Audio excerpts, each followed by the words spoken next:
은퇴 후 월세 300만 원. 오피스텔 한 채로 은퇴 후에 월세 300만 원 마련하는 거 솔직히 거의 불가능에 가깝습니다. 근데요. 똑같은 돈으로 오피스텔 말고 이것을 사면 월세 300만 원 저는 가능성 있다고 봅니다.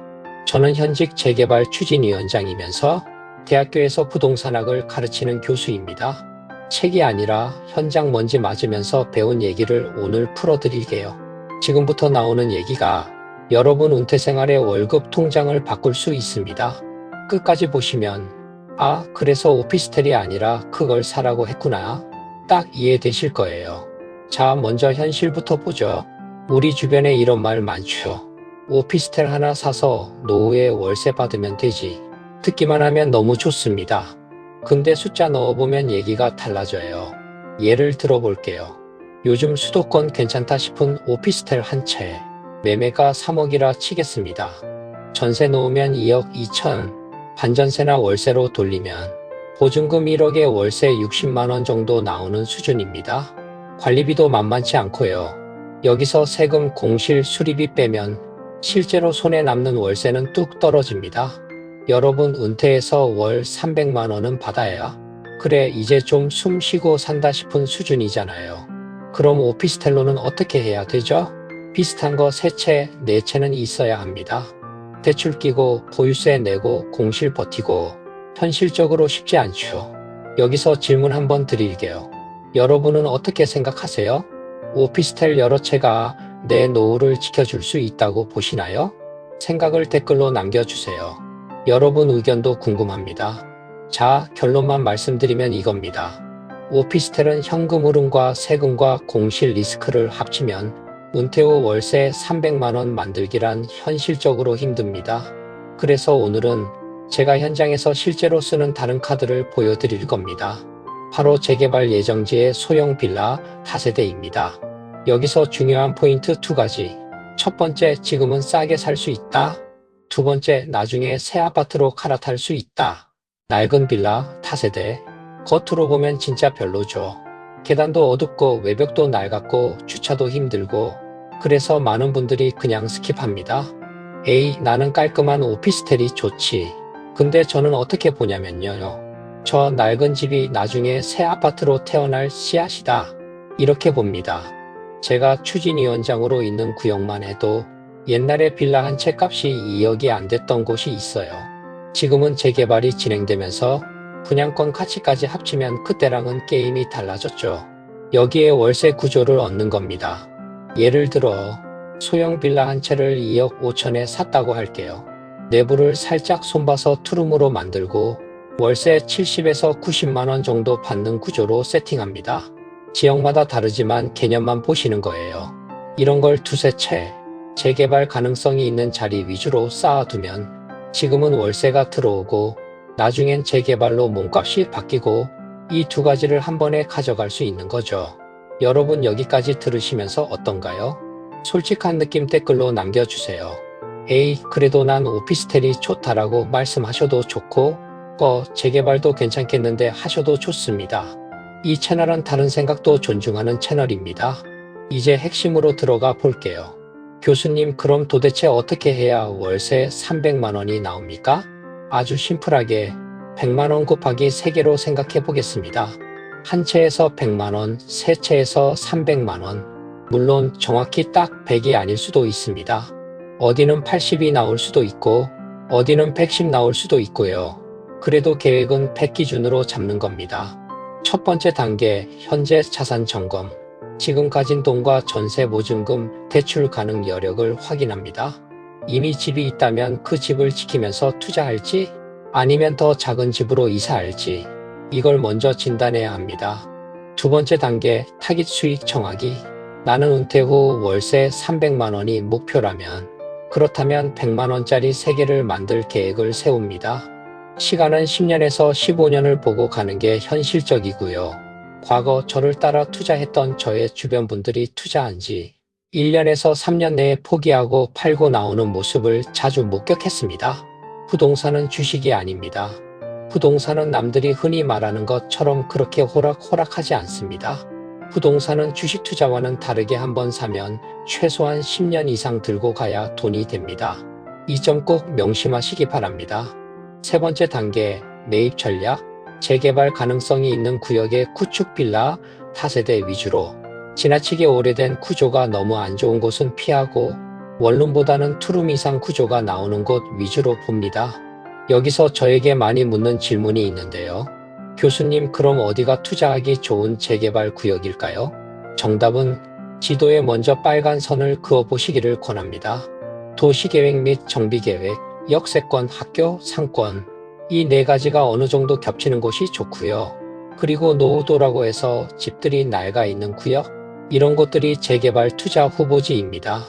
여러분이 혹 궁금한 지역이나 동네가 있다면 댓글에 동 이름을 남겨주세요. 제가 나중에 라이브나 영상에서 케이스 스터디로 한 번씩 다뤄보겠습니다. 네 번째 단계, 월세 구조 만들기. 매입만 한다고 끝이 아닙니다. 월세가 나와야 은퇴 후 생활비가 되죠.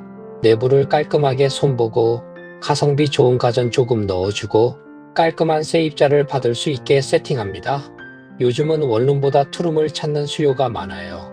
특히 맞벌이 부부, 신혼부부, 아이 한 명 있는 가정, 이분들이 많이 찾는 집 구조가 작더라도 최소 투룸을 원하거든요. 그래서 재개발 예정 빌라를 볼 때도 투룸 구조가 되는지 꼭 보셔야 해요. 이제 가장 중요한 파트를 말씀드릴 차례인데요. 재개발은 잘하면 대박이지만 못하면 스트레스와 허송 세월입니다.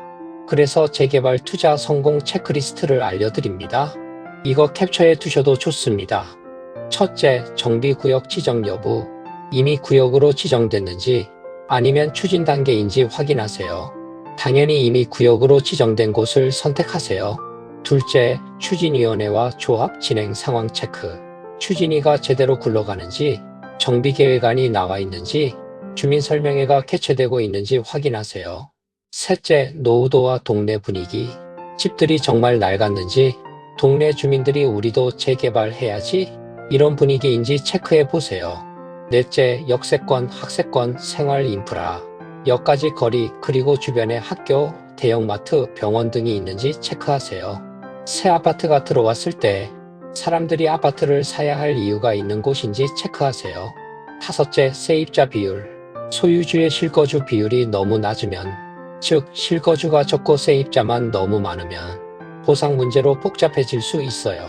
여섯째, 지자체의 의지. 구청, 시청에서 이 구역을 키우고 싶은 곳으로 보는지 아니면 굳이 급하게 안 보는지 체크하세요. 일곱째, 내 자금 여력과 멘탈. 대출 이자 내기가 버거우면 아무리 좋은 투자도 내게 아닙니다. 재개발은 시간 싸움이라서 버틸 수 있는 구조로 들어가셔야 합니다. 여러분, 이 7가지를 보면서 어떠셨어요? 나 이거 하나도 모르겠는데? 이런 느낌이 드시면 혼자 함부로 투자에 뛰어들지 마시고 검증된 전문가랑 같이 보셔야 합니다. 재개발은 진짜야. 아는 만큼 보이고 모르면 그냥 버티는 자리입니다. 이쯤에서 제가 현장에서 봤던 안타까운 사례 하나 말씀드릴게요. 어떤 분은 오피스텔 4채를 모으셨습니다. 처음에는 월세 잘 나왔어요. 근데 주변에 새 아파트, 새 오피스텔이 계속 생기면서 공실이 늘어나고 관리비는 계속 나가고 대출 금리까지 오르니까 나는 월세 받으려고 샀는데 오히려 매달 이자와 수리비로 돈이 더 들어간다고 하면서 한숨을 쉬시더라고요. 반대로 낡은 빌라를 2채 들고 있던 분이 있습니다. 동네 사람들이 전부 여긴 답 없다던 곳이었어요. 근데 그분은 그래도 이 동네 위치는 좋다. 언젠간 재개발될 거다. 이 믿음 하나로 들고 가셨고 결국 구역 지정, 사업 시행, 관리 처분까지 가면서 새 아파트 입주, 시세 차익, 전세 레버리지까지 통쾌하게 한 번에 가져가셨습니다.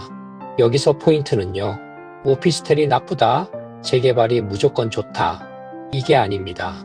내가 원하는 것이 낡은 빌라지만 월세 300만 원 받는 것인지 아니면 그냥 깔끔한 건물 주인이라는 타이틀만을 원하는 것인지 이걸 먼저 정해야 한다는 거예요. 여러분은 어떠세요? 솔직하게 여러분의 목표를 댓글로 남겨주세요. 저는 그냥 안정적인 월세 200만 원이면 좋겠다. 저는 공격적이라 300에서 400도 노려보고 싶다. 저는 세금이 너무 무서워요. 이런 식으로 댓글로 적어주시면 제가 나중에 목표별 로드맵 영상을 따로 찍어보겠습니다. 그리고 중요한 리스크 관리 포인트 하나만 더 알려드릴게요. 무리한 갭 투자는 금지입니다. 대출은 이자 오를 때도 버틸 수 있을 만큼만 받으세요. 투자하기 전에 내가 이해 안 되는 부분이 조금이라도 있다면 함부로 들어가지 마세요. 이 세 가지만 지키셔도 큰 사고는 대부분 피하실 수 있습니다. 자, 이제 정리해 볼게요. 첫째, 오피스텔 한 채로만 은퇴 월세 300만 원. 현실적으로 쉽지 않습니다. 둘째, 재개발 예정지의 구축 빌라 다세대를 노려라. 지금은 월세, 나중엔 새 아파트. 두 마리 토끼를 동시에 노릴 수 있습니다. 셋째, 월세 300만 원 로드맵. 100만 원짜리 3개를 목표로 10년에서 15년 계획을 세우세요. 넷째, 체크리스트 7가지와 리스크 관리. 숫자뿐 아니라 지자체 의지, 추진위 상황, 내 멘탈까지 체크하세요. 오늘 영상이 나는 왜 오피 보고 있었지? 라는 생각을 한 번이라도 하게 만들었다면 그걸로 저는 성공이라고 생각합니다. 이 채널은 현직 재개발 추진위원장, 부동산학과 교수로서 책에서 안 나오는 진짜 현장 이야기를 계속 드릴 겁니다. 영상이 도움이 되셨다면 앞으로도 은퇴 월세, 재개발, 노후 차산 만들기 이야기를 놓치지 않으시려면 여기서 구독 버튼 한번 눌러주시고 좋아요도 살짝 눌러주세요. 여러분의 작은 클릭이 제가 더 깊은 자료 준비하는데 정말 큰 힘이 됩니다. 그리고 이 영상 꼭 보여주고 싶은 사람 한 명 떠오르시면 가족이나 친구에게도 공유해주세요. 오늘도 끝까지 함께 해주셔서 감사합니다. 여러분의 은퇴 월세 300만 원 함께 만들어 가보겠습니다.